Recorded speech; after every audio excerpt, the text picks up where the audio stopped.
Hi hello welcome to mister and missus Balaji channel. ఈరోజు recipe వచ్చేసరికి 6 నెలల పాటు నిల్వ ఉండే టమాటా పచ్చడి. కేజీన్నర టమాటాలకి ఎంత పచ్చడి వచ్చింది, ఎలా పెట్టుకోవాలనేది చూద్దాం. కేజీన్నర టమాటాలు కోసం తీసుకొని కడిగి ఎండబెట్టి ఆరబెట్టుకోవాలి. అలా ఆరబెట్టిన టమాటాలని పెద్ద సైజు ముక్కలుగా చేసుకొని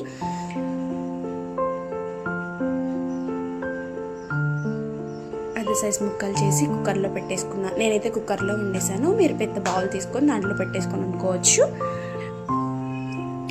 కేజీన్నర టమాటాలకి 150 గ్రామ్స్ చింతపండు అయితే పట్టింది. సో అది ఉడుకుతూ ఉండగా మధ్యలో ఇంకో చిన్న బాండి తీసుకొని 10 గ్రాములు మెంతులు, 15 గ్రాముల ఆవాలు, 10 గ్రాములు జీలకర్ర తీసుకొని దోరగా వేయించుకోవాలి. ఇలా వేయించుకున్న వాటిని మిక్సీ గ్రైండ్ చేసేసి పక్కన పెట్టేసుకోవాలి. ఈ పొడిని లాస్ట్లో కలపాలి. సో ఇది అయిన తర్వాత టమాటా పచ్చడి చూసారా, నీరు లేకుండా ఎలా దగ్గరకు వచ్చేసిందో. ఇలా అయినా టమాటా పచ్చడి పట్టుకోవచ్చు, లేదంటే ఇంకొంచెం మెత్తగా కావాలనుకున్న వాళ్ళు మిక్సీ వేసుకొని పెట్టుకోవచ్చు. నేనైతే గ్రైండ్ చేసి ఇంకొంచెం మెత్తగా పెట్టుకున్నాను. సో దీని పోపు కోసం పెద్ద బాండి పెట్టేసుకొని 750 ml పల్లి ఆయిల్ వేసుకున్నాను. నువ్వుల నూనె వేసుకోవచ్చు. కేజీన్నర పచ్చడికి 750 ml పట్టింది.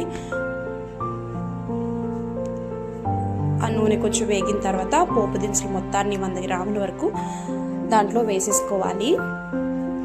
వేసేసిన పోపు దినుసుల్ని కలుపుతూ దోరగా వేగనివ్వాలి చక్కగా. సో నేను ఈ కేజీన్నర పచ్చడికి నేను మెజర్మెంట్స్తో సహా అన్నీ చెప్తున్నాను. అవి అయితే పర్ఫెక్ట్గా సరిపోయినాయండి నాకు. అందుకే గ్రామ్స్తో సహా అన్నీ చెప్తున్నాను అనమాట. సో ఒక పెద్ద సైజు వెల్లుల్లిపాయని రెబ్బలన్నీ విడదీసేసి పొట్టు తీసేసి దాంట్లో వేసుకునివ్వాలి. అది అయిపోయిన తర్వాత దోరగా వేగిన తర్వాత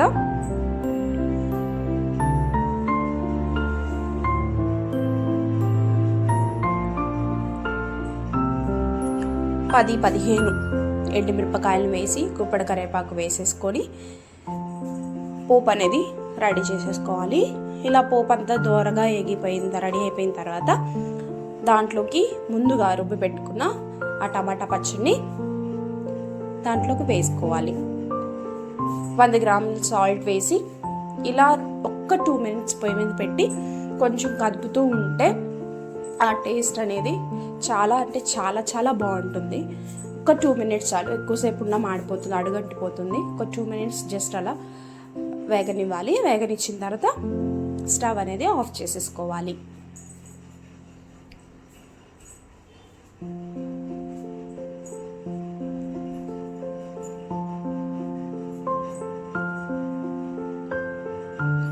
స్టవ్ అనేది ఆఫ్ చేసేసుకున్న తర్వాత దాంట్లోకి 100 గ్రాముల సాల్ట్, అలాగే 150 గ్రాముల కారం, అలాగే ముందుగా గ్రైండ్ చేసి పెట్టుకున్న మెంతి ఆవల పొడి వేసుకొని మొత్తం పట్టేలాగా నీట్గా కలిపేసుకోవాలి.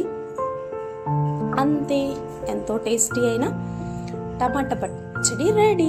ఇది 6 నెలల నుండి సంవత్సరం వరకు అయితే నిల్వ ఉంటుంది. నేను తీసుకున్న మెజర్మెంట్స్ అన్నీ కూడా పర్ఫెక్ట్గా సరిపోయినాయి. టేస్ట్ కూడా చాలా చాలా చాలా బాగుంది. మీరు ఒకసారి ట్రై చేయండి. మీకు ఏమైనా రెసిపీలు కావాలంటే కమెంట్ సెక్షన్లో కమెంట్ చేయండి. నా వీడియోస్ అది మీకు నచ్చినట్లయితే share, like, subscribe.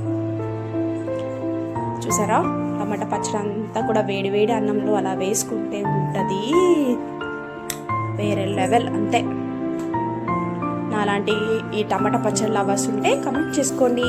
Thanks for watching. Bye.